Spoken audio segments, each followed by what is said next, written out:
Hello everyone, this is a addition to the previous video that I had done about downloading your YouTube videos, exporting them as MP4s, and then uploading them into YouTube.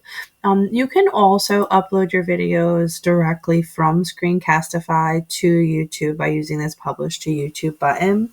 You can also share them directly to Google Classroom, but then again, you want to make sure that in your drive that you are setting this to public or unlisted, but you don't want to, they default to private.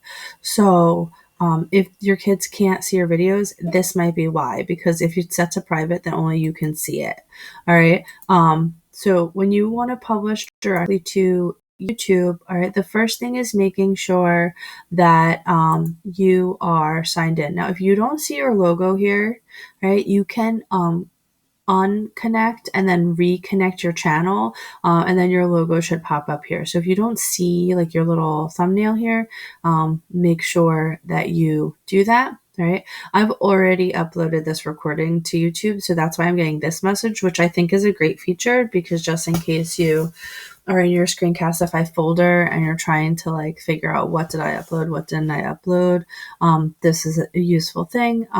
The reason why I don't upload my videos this way, okay, is because then it takes it immediately to YouTube. And for my videos, I add thumbnails and I organize them onto playlists. So when you do that from your channel, when you upload a new video, you get the ability to edit all of those things right as you're creating the video. So that's why I do it that way. It takes about the same amount of time. But so this way, then I would just view it on YouTube, and then I could add all of those things as well. So it just depends on the workflow that is best for you. I hope that was helpful.